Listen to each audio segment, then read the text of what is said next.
bal bi ay pare na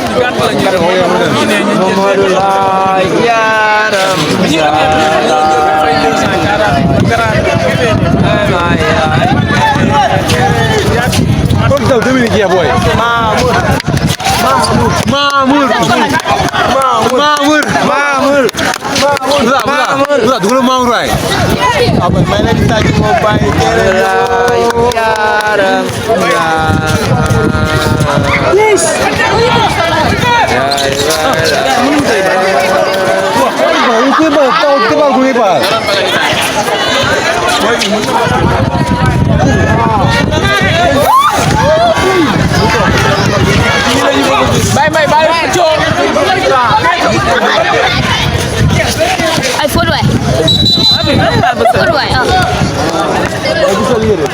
ay mun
bal ci kaw bu la na waji defal ya ñu bay ba ban sa jim joxal ba ko ni mais fi won jëm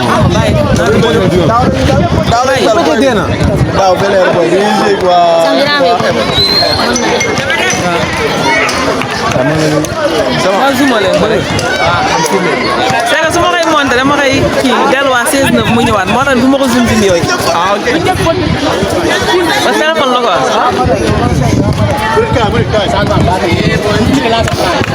bu dee.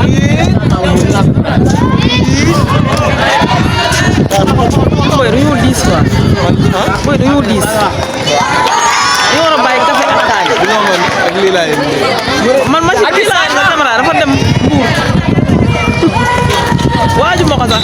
appareil day diis day diis trop sax. mais nag moo gën. image am.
Sur le terrain, la dalle on a montré. Face à Dakar, on les a zimbrés d'exploit, on a marqué. Le score affiché, 48-38. maa ngi nuyu ñëpp di leen def seen wàccuwaay tey moo nekkoon suñu premier match championnat quoi cadet waaw ça s'était bien passé waaw bi mooy suñu premier match joué nañ bu baax ñu ngi soog a dugg si championnat bi nag ñu ñaan yàlla jël waaw léegi match bi nag dañ ko joué woon booy ak pression quoi booy dañoo ñëw ak pression mais après dañoo ñëw gérer match bi gagné ko mais ñun loolu suñu jeu quoi ñu gagné match bi waaw ñun waaw déggoo nañ trop ñun ay passe-passe ak li gisee quoi mais tey commencement bi dañoo xawoon kii quoi nelaw mais après bañ mi-temps yooyu noonu ba ñëwaat si lañ soog a joué.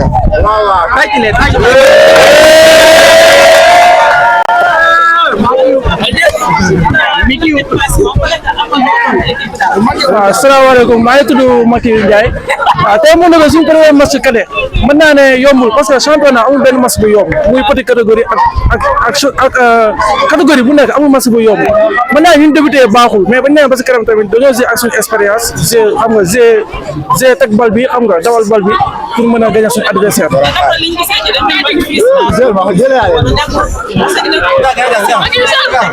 non kosu fii saa yoo ñu teg loolu miin nañ ko chaque match dañ koy dund waaw dem nañ ba adapté ko quoi loolu ñun defuñu problème waaw defuñu problème mais joué nañ ñu war a joué te gagné na match bi dañu xool suñu erreur rek ñu réparé ko pour beneen match.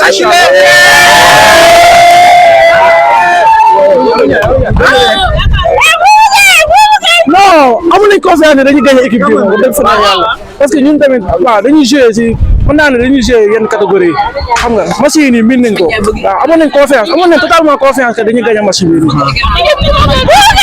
waaw beneen match bi dañuy préparé dañuy xool faay gi ñu am tey rek faay erreur yi ñu def rek ñu réparé ko pour beneen match incha allah ñu gagné ko waaw incha allah.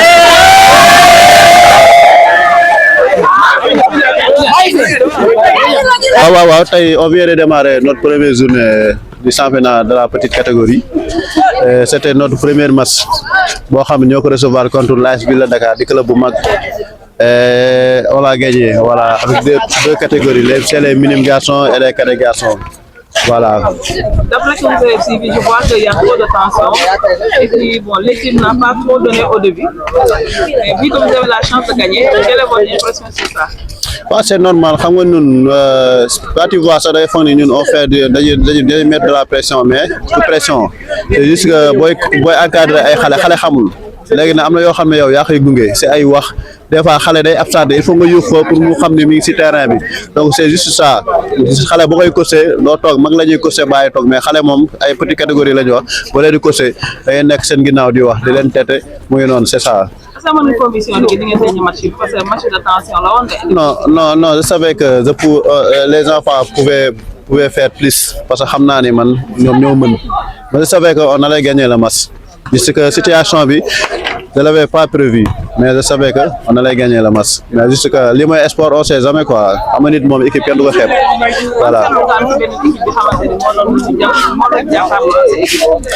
Ouais, c'est l'équipe de l'AS Ville de Dakar hein. C'est une très grande club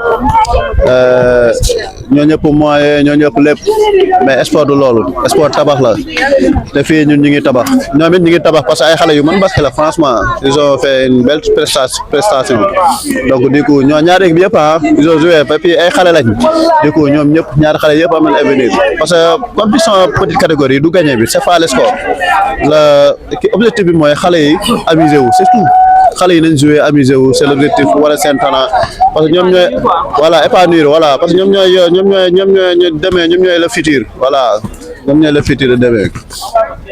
C'est un plaisir. Tendre le micro. Dama gis fii aussi di entraînement ci terrain bi d'habitude seen terrain la comme ni ñu faral di waxee. yaa leen dirigé wala déet. waaw instant yi ba léegi ba ma présenté le KS Cambérène benn structure la boo xam ni du xale kese nous avons 6 catégories minime garçon fille et garçon junior et senior 8 catégories même 8 donc ñi ngeen gis nii ñooy senior fille ñoom tamit ñi préparé jouer championnat des deux lundi la ñu am match contre Zon di def ci club bi la et moi je suis le directeur technique voilà. Terraison Zon mooy waa kii waagu ñaay voilà. waaw di la gërëm yow it Maya parce que doo simple voilà yaa ngi si biir quoi voilà yow yaa ngi si biir donc yow parent mën nga wax parent gis nga lii mooy basketball xale yi lii lañ fiy def amul benn danger yaa ko danger c'est ça mu ngi noonu. Voilà, en fait, je pense que on a entamé notre première journée de championnat cadet et minime en petite catégorie, garçons. Donc, Dieu merci, on a eu 2 victoires, 2 matchs, 2 victoires. Donc, c'est une bonne chose. Donc, c'est un bon début de commencement. Donc, parce qu'en fait, aujourd'hui, on est dans une poule où il y a 5 équipes et que c'est difficile. Mais l'essentiel, c'est qu'il faut qu'on batte tous nos matchs à domicile. Et que je pense qu'on va essayer aussi de voir la suite. Donc, en fait, après, on va se déplacer donc, dans une semaine donc, pour jouer avec d'autres équipes. Mais en fait, on va se concentrer. Déjà, on est premier de cette poule, donc avec première victoire. Mais on essaye de garder la tête sur les épaules et d'essayer de travailler parce que c'est un championnat.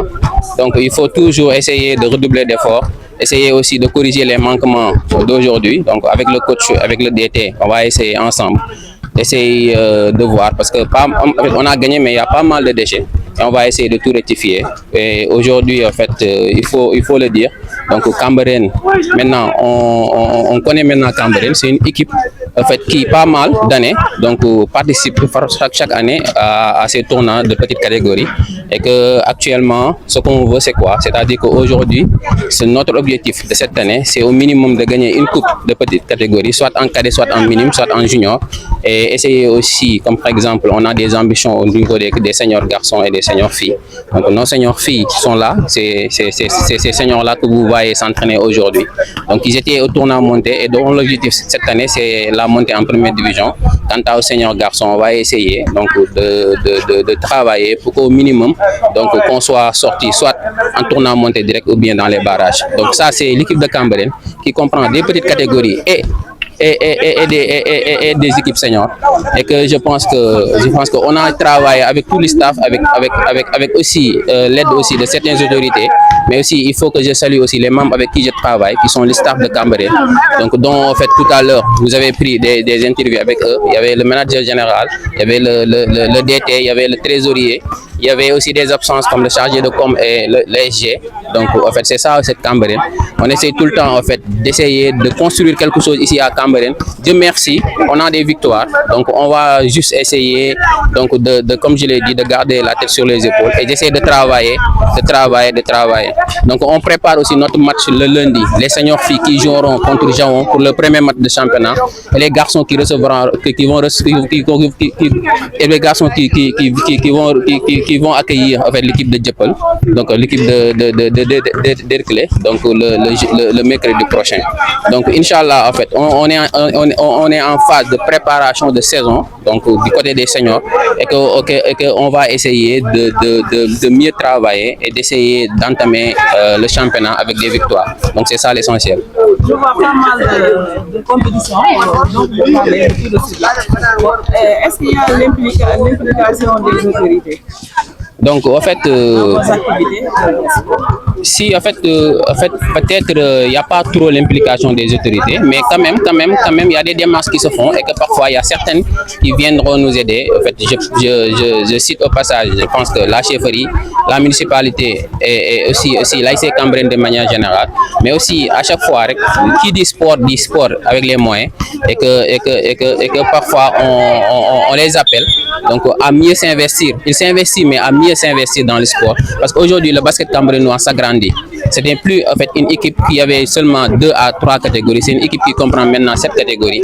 Donc et qu'avec tous les gens, c'est-à-dire filles comme garçons, et qu'aujourd'hui ça dit que l'équipe, comme que ça grandit, il faut que ça grandit avec des moyens, parce que en fait quand tu as des objectifs, certes c'est vrai, hein, sur le plan sportif tu peux avoir des objectifs, mais ces objectifs soient accompagnés d'un peu de finances pour pouvoir aussi accomplir ta mission. Moi c'est ce que j'ai dit. Je pense que en fait pour le maire, vous savez que Cambérène a un petit budget, donc on le comprend un petit peu, mais aussi le maire parfois aussi il nous aide parfois les lieux de regroupement et trucs, mais le problème en est que certes peut-être si on se base sur la commune n'a pas les moyens, mais je lui dis et je le répète tout le temps, en fait il faut parfois être visible au niveau du sport.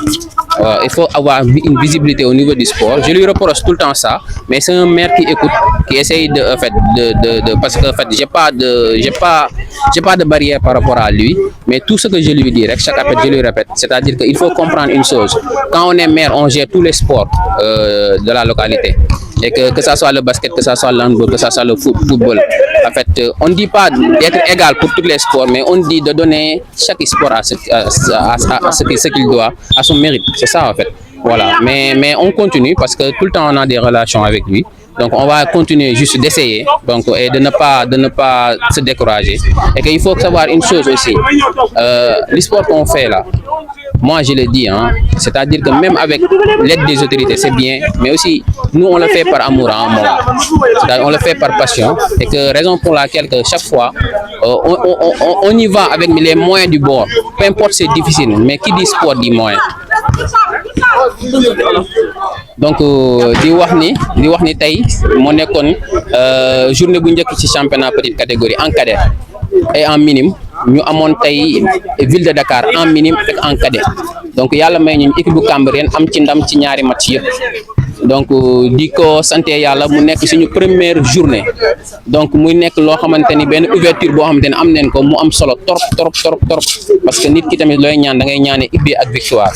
donc nag on garde les épaules on garde les têtes sur les épaules pour que prochainement ñu gën a góorgóorlu pour continuer nekk pays si poule bi donc di wax ni que tamit on fait appel à tout le monde à toutes les autorités ñu ñëw jàpp ci la équipe bi parce que équipe baa ngi màgg donc ñu ngi waajal aussi suñu match ak seniors fii contre Javon ñooy déplacé wu dem terrain Javon di waajal aussi tamit suñu réception bi nga xamante ni moom la ñuy gérer jeudi mercredi ak Derklé donc di si ñaanal suñu senior garçon comme senior fii yàlla may leen ci ndam di ñaanal aussi ñëpp autorités yëpp biir Cambérène ñu gën a jàppale équipe de basket bi parce que équipe de basket bi moo ngi avancé moo ngi continuer te ñoo ngi def ay jéego ñoo ngi am ay victoire donc di féliciter toute l'équipe avec tout le staff avec qui je travaille di féliciter les joueurs pour leur victoire donc di ñaanal Cambérène daal yàlla ne def Cambérène nekk équipe bu mag ëllëg ba nga xamante ni tey jii nii dinañ d'ici semaine prochaine ñuy gis ni équipe bi moo ngi jouer en première division yàlla nañu ko